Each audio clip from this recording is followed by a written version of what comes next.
அப்பொழுது சாமுவேல் ஜனங்களை நோக்கி பயப்படாதேயுங்கள், நீங்கள் இந்த பொல்லாப்பை எல்லாம் செய்தீர்கள்.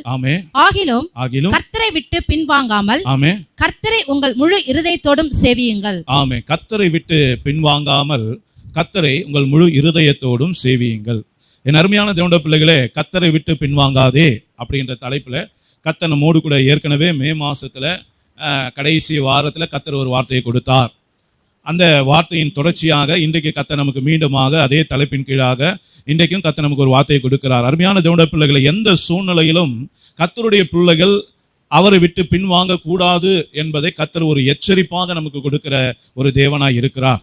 அப்ப அருமையான தேவனுடைய பிள்ளைகளே, இன்னைக்கு எச்சரிப்பு நம்மை நோக்கி வருகிறது என்றால் சத்ரு நமக்கு எதிராக ஏதோ ஒரு காரியங்களை அவன் செய்கிறான் என்பதை நீங்க புரிந்து கொள்ளணும். நல்லா கவனிங்க.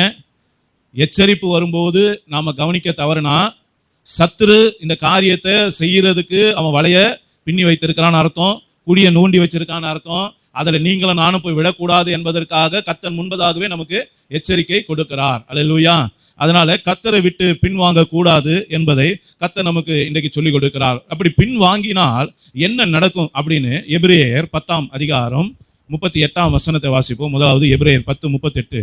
விசுவாசத்தினாலே நீதிமான் பிழைப்பான், பின்வாங்கி போவானானால், நல்லா கவனிங்க, பின்வாங்கி போவானானால் அவன் மேல் என் ஆத்துமா பிரியமா இராது என்கிறார். ஆமா, ஏசப்பா சொல்றார், அவன் மேல் என் ஆத்துமா பிரியமா இருக்காது. நல்லா கவனிச்சுங்க. ஏசப்பா யார் மேல பிரியமா வைக்கிறார்னா, யார் ஒருவர் அவர் பின் தொடர்கிறார்களோ அவர்கள் மேல ஏசப்பா பிரியமா இருக்கிறார். ஆனா பின்வாங்கி போனால், ஏசப்பா விட்டு விலகி ஒரு மனுஷனோ மனுஷியோ போகும்போது அவங்க மேல ஏசப்பா பிரியமா இல்லை என்று சொல்லி ஏசப்பா சொல்லுகிறார். இரண்டாவதாக என்னாகமத்தினுடைய புஸ்தகம் 14ஆம் அதிகாரம் 43ஆம் வசனத்தை வாசிக்க கேட்போம். பக்கம் 182 பழைய ஏற்பாடு. அமலேக்கியரும் கானானியரும் அங்கே உங்களுக்கு முன்னே இருக்கிறார்கள், பட்டயத்தின் விழுவீர்கள்.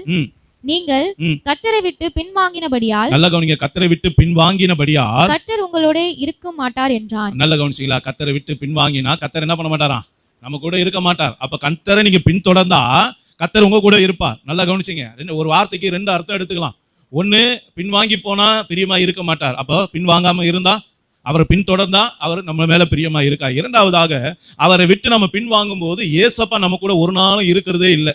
அப்ப ஏசப்பா இல்லாத ஒரு வாழ்க்கை நாம வாழ்வோமே ஆனால், ஒரு காரியத்தை செய்வோமே ஆனால் அது நமக்கு ஆசீர்வாதமா இருக்குமா? யோசித்து பாருங்க. அததான் அந்த இடத்துல மோசே சொல்லுகிறார், கர்த்தர் உங்க கூட இல்ல, நீங்க கர்த்தரை விட்டு பின்வாங்கிட்டீங்க, நீங்க போகாதீங்க, அது உங்களுக்கு வாய்க்காது அப்படின்னு சொல்றாரு. நல்லா கவனிங்க.